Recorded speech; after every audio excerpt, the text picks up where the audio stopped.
দেখো আজকে সময় দূরত্বের বেসিক শুরু করছি। কিভাবে করছি? সময় দূরত্বের কয়েকটা জিনিস তোমাদের সব থেকে গুরুত্বপূর্ণভাবে জানতে হবে। সেই জিনিসটা হচ্ছে কি, দেখো 1 কিলোমিটার সমান কত মিটার, এটা তোমাদেরকে জানতে হবে। তাহলে 1 কিমি সমান হচ্ছে 1000 মিটার, একটা জিনিস। আর একটা জানতে হবে 1 মিটার সমান কত সেমি। তাহলে দেখো 1 মিটার সমান 100 সেন্টিমিটার। আবার কি জানতে হবে, দেখো 1 ঘন্টা সমান কত সেকেন্ড। তাহলে 1 ঘন্টা সমান 3600 সেকেন্ড। এইগুলো হচ্ছে বেসিক কনসেপ্ট, এগুলো জানতে হবে। আর কি জানতে হবে দেখো, তাহলে এত দূর গেল। এবার মিনিটকে ঘন্টায় প্রকাশ করতে হলে হবে 60 দিয়ে ভাগ করতে হবে। 60 দিয়ে ভাগ করতে হবে।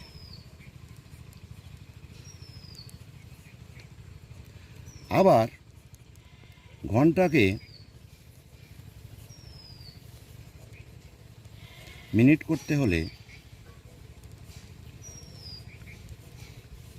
60 দিয়ে গুণ করতে হবে।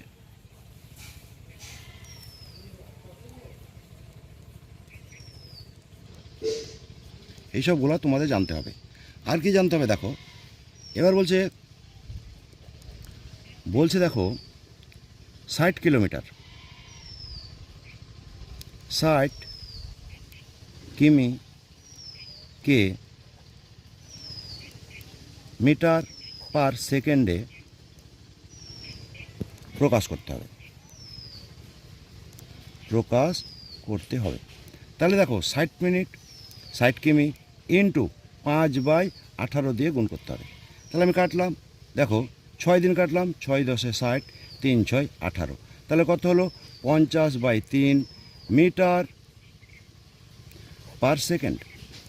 আবার কি বলছে, 30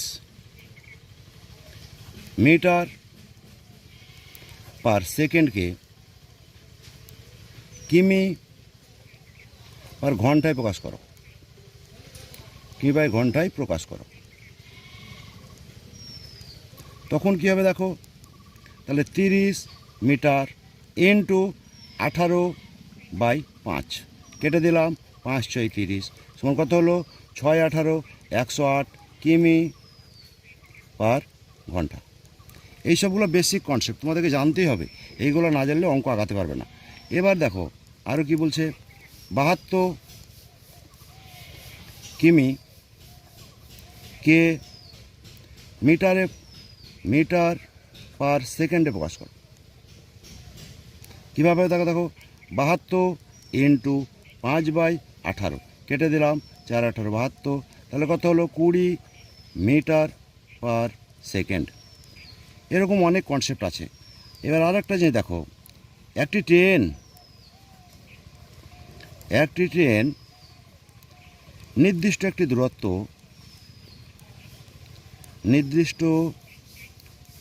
একটি দূরত্ব x কিমি ঘন্টা বেগে যায় এবং y কিমি আওয়ার বেগে ফিরে আসে, তখন গড় গতিবেগ হবে 2xy/x+y কিমি পার ঘন্টা। এগুলো হচ্ছে বেসিক কনসেপ্ট। তাহলে দেখো এতগুলো জিনিস জানলে, এই জিনিসগুলো তোমার জানতেই হবে। না জানলে তোমাদের ট্রেনের অঙ্কতে সমস্যা হবে। এসবগুলো অবশ্যই জানতে হবে। এস হচ্ছে স্পিড, SPEED। স্পিড মানে হচ্ছে গতিবেগ, ডি হচ্ছে ডিস্টেন্স মানে হচ্ছে দূরত্ব, আর টি হচ্ছে টাইম হচ্ছে সময়।